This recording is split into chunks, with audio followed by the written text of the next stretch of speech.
അന്താരാഷ്ട്ര രാഷ്ട്രീയത്തിൽ ഓരോ രാജ്യത്തിനും അതിൻ്റെതായ പരമാധികാരവും തന്ത്രപരമായ സ്വാതന്ത്ര്യവുമുണ്ട്. ഈ തത്വം ഊന്നി പറഞ്ഞുകൊണ്ട് റഷ്യയുമായുള്ള ഇന്ത്യയുടെ ദീർഘകാല ബന്ധത്തെ ചോദ്യം ചെയ്ത അമേരിക്കൻ പ്രസിഡന്റ് ഡൊണാൾഡ് ട്രംപിന് ഇന്ത്യ ശക്തമായ മറുപടി നൽകി. ഇന്ത്യ റഷ്യ ബന്ധം സ്ഥിരതയുള്ളതും കാലം തെളിയിച്ചതുമാണെന്നും അത് മൂന്നാമതൊരു രാജ്യത്തിന്റെ കണ്ണിലൂടെ നോക്കി കാണേണ്ടതില്ലെന്നും ഇന്ത്യ വ്യക്തമാക്കി കഴിഞ്ഞു. ഈ സംഭവം ഇന്ത്യയുടെ വിദേശ നയത്തിന്റെ സ്വതന്ത്ര സ്വഭാവം അടിവരയിടുന്നതാണ്. റഷ്യയിൽ നിന്നുള്ള ഊർജ്ജ വസ്തുക്കളുടെയും പ്രതിരോധ ഉപകരണങ്ങളുടെയും ഇറക്കുമതിക്ക് 25% തീരുവയ്ക്ക് പുറമെ പിഴ നേരിടേണ്ടി വരുമെന്ന ഡൊണാൾഡ് ട്രംപിന്റെ മുന്നറിയിപ്പാണ് ഈ നയതന്ത്രപരമായ വാദപ്രതിവാദങ്ങൾക്ക് തുടക്കമിട്ടത്. അമേരിക്കയുടെ സാമ്പത്തിക സമ്മർദ്ദ തന്ത്രങ്ങളുടെ ഭാഗമായാണ് ട്രംപിന്റെ ഈ പ്രസ്താവന എന്നാണ് വിലയിരുത്തപ്പെടുന്നത്. റഷ്യ യുക്രൈൻ യുദ്ധം ആരംഭിച്ചതിനു ശേഷം റഷ്യയെ ഒറ്റപ്പെടുത്താനുള്ള അമേരിക്കയുടെ ശ്രമങ്ങൾക്ക് ഇന്ത്യയുടെ നിഷ്പക്ഷ നിലപാട് ഒരു വെല്ലുവിളിയായിരുന്നു. ട്രംപ് തന്റെ ട്രൂത്ത് സോഷ്യൽ പ്ലാറ്റ്ഫോമിൽ ഇന്ത്യ റഷ്യ വ്യാപാര ബന്ധത്തെക്കുറിച്ച് നടത്തിയ ചില പരാമർശങ്ങൾ ഈ വിഷയത്തെ കൂടുതൽ സങ്കീർണമാക്കി. റഷ്യയുമായി ഇന്ത്യ എന്ത് ചെയ്താലും എനിക്ക് പ്രശ്നമില്ല. അവർക്ക് അവരുടെ നിർജീവമായ സമ്പദ് വ്യവസ്ഥയെ ഒരുമിച്ച് തകർക്കാൻ കഴിയും. എനിക്കെല്ലാം പ്രധാനമാണ്. ട്രംപ് പറഞ്ഞത് ഇങ്ങനെയാണ്. ഇന്ത്യയുടെ സമ്പദ് വ്യവസ്ഥയെ നിർജീവമായതെന്ന് വിശേഷിപ്പിക്കുകയും അമേരിക്കയുമായുള്ള ഇന്ത്യയുടെ വ്യാപാര ബന്ധത്തിൽ താരിഫുകൾ വളരെ ഉയർന്നതാണെന്ന് കുറ്റപ്പെടുത്തുകയും ചെയ്ത ട്രംപിന്റെ പ്രസ്താവനകൾ നയതന്ത്ര മര്യാദകളെ ലംഘിക്കുന്നതായിരുന്നു. ഈ പരാമർശങ്ങൾ ഇന്ത്യയുടെ ആത്മാഭിമാനത്തെ ചോദ്യം ചെയ്യുന്ന തരത്തിലായിരുന്നു. ട്രംപിന്റെ വിമർശനങ്ങൾക്ക് ഇന്ത്യയുടെ വിദേശകാര്യ മന്ത്രാലയം ശക്തമായ ഭാഷയിൽ മറുപടിയും നൽകി.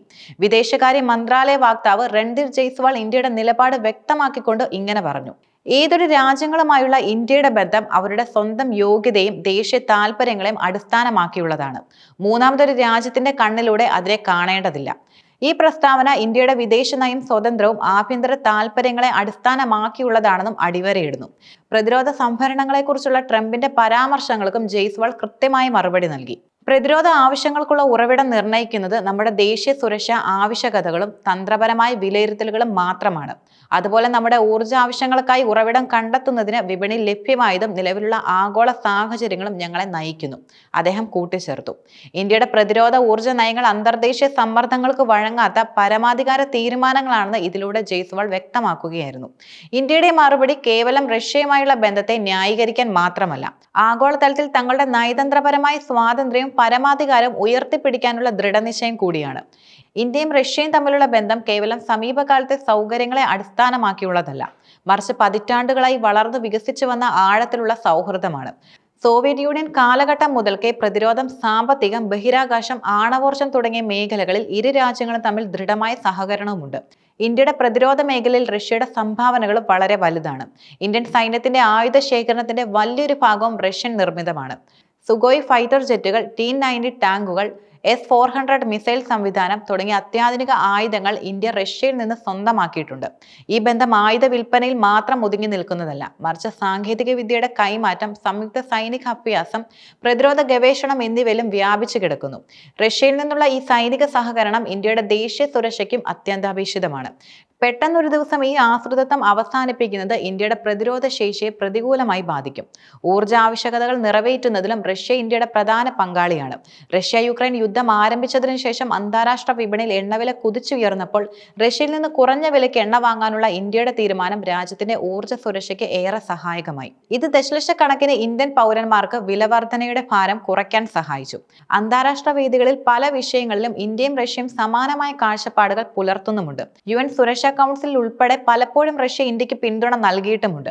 പാശ്ചാത്യ രാജ്യങ്ങൾക്കിടയിൽ ഒറ്റപ്പെട്ടു പോകാതെ ബഹുമുഖ ലോകക്രമത്തിൽ സ്വന്തം സ്ഥാനം ഉറപ്പിക്കാൻ റഷ്യയുമായുള്ള ബന്ധം ഇന്ത്യയെ വളരെയധികം സഹായിക്കും. ഈ ദീർഘകാല ബന്ധം ഇരു രാജ്യങ്ങൾക്കും പരസ്പരം പ്രയോജനകരമാണെന്ന് തെളിയിക്കപ്പെട്ടതാണ്. അത് വെറും ഒരു കച്ചവട ബന്ധമല്ല, മറിച്ച് ചരിത്രപരമായ സൗഹൃദം, പരസ്പര വിശ്വാസം അടിസ്ഥാനമാക്കിയുള്ളതാണ്. ട്രംപിന്റെ ഈ പ്രസ്താവനകൾ അന്താരാഷ്ട്ര ബന്ധങ്ങളിൽ ഒരു രാജ്യത്തിന്റെ പരമാധികാരത്തെക്കുറിച്ചുള്ള ചോദ്യങ്ങളാണ് ഉയർത്തുന്നത്.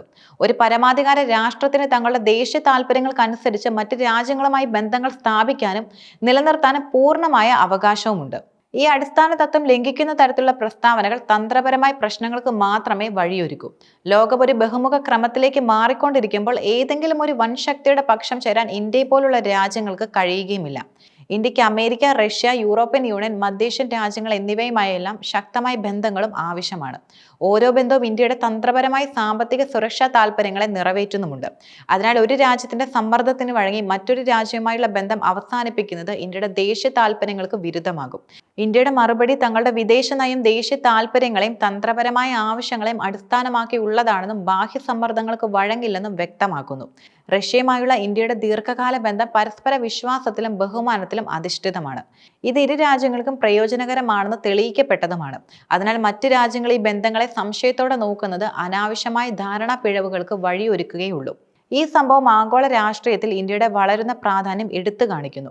ഒരു കാലത്ത് വൻ ശക്തിയുടെ നയതന്ത്രത്തിന് വിധേയമായിരുന്ന രാജ്യങ്ങൾ ഇന്ന് സ്വന്തം നിലപാടുകൾ ഉറക്കെ പ്രഖ്യാപിക്കാൻ ധൈര്യം കാണിക്കുന്നു. ഇന്ത്യയുടെ ഈ നിലപാട് ആഗോളതലത്തിൽ രാജ്യത്തിന്റെ പ്രതിച്ഛായ വർദ്ധിപ്പിക്കുകയും കൂടുതൽ രാജ്യങ്ങളുമായി ശക്തമായ ബന്ധങ്ങൾ സ്ഥാപിക്കാൻ സഹായിക്കുകയും ചെയ്യും. അമേരിക്കൻ ഐക്യനാടുകൾക്ക് റഷ്യയെ തങ്ങളുടെ സ്വാധീന വലയത്തിൽ നിന്ന് അകറ്റേണ്ടതും അത്യാവശ്യമായിരിക്കാം. എന്നാൽ ഇന്ത്യയെ സംബന്ധിച്ചിടത്തോളം റഷ്യയുമായുള്ള ബന്ധം തന്ത്രപരമായി പ്രധാനമാണ്. യുക്രൈൻ യുദ്ധത്തിന്റെ പശ്ചാത്തലത്തിൽ പാശ്ചാത്യ രാജ്യങ്ങൾ റഷ്യക്കെതിരെ ഉപരോധങ്ങൾ ഏർപ്പെടുത്തിയപ്പോഴും ഇന്ത്യ റഷ്യയുമായുള്ള വ്യാപാര ബന്ധം നിലനിർത്തി. ഇത് ഇന്ത്യയുടെ സ്വതന്ത്ര വിദേശ നയത്തിന്റെ വ്യക്തമായ ഉദാഹരണമാണ്. ഭാവിയിൽ സമാനമായ നയതന്ത്രപരമായ വെല്ലുവിളികൾ ഇന്ത്യക്ക് നേരിടേണ്ടി വന്നേക്കാം. എന്നിരുന്നാലും ഇന്ത്യയുടെ പരമാധികാരവും നയതന്ത്ര സ്വാതന്ത്ര്യവും ഉറപ്പുവരുത്തിക്കൊണ്ട് രാജ്യങ്ങൾ തമ്മിലുള്ള ബന്ധങ്ങൾ പരസ്പര ബഹുമാനത്തോടെയും സഹകരണത്തിലൂടെയും മുന്നോട്ട് കൊണ്ടുപോകേണ്ടത് ഇന്നത്തെ ആഗോള സാഹചര്യത്തിൽ നിർണായകമാണ്. ഈ സംഭവം ബഹുമുഖ ലോകക്രമത്തിൽ ഇന്ത്യയുടെ സ്ഥാനം എത്രത്തോളം ദൃഢമാണെന്ന് വ്യക്തമാക്കുന്നു. ഏതെങ്കിലും ഒരു വൻശക്തിയുടെ പക്ഷം ചേരാതെ സ്വന്തം ദേശീയ താൽപര്യങ്ങൾ സംരക്ഷിച്ചുകൊണ്ട് സ്വതന്ത്രമായൊരു വിദേശ നയം രൂപീകരിക്കാനുള്ള ഇന്ത്യയുടെ കഴിവാണ് ഇവിടെ പ്രകടമാകുന്നതും. ഈ തന്ത്രപരമായ ഏറ്റുമുട്ടൽ ഇന്ത്യയുടെ വളർന്നു വരുന്ന ആഗോള ശക്തിയും അതിന്റെ താൽപര്യങ്ങൾ സംരക്ഷിക്കാനുള്ള ദൃഢനിശ്ചയത്തെയും എടുത്തു കാണിക്കുന്നു. ഇത് ആഗോള രാഷ്ട്രീയത്തിൽ ഒരു പുതിയ അധ്യായത്തിന് തുടക്കം കുറിക്കുന്നതായും കണക്കാക്കാം.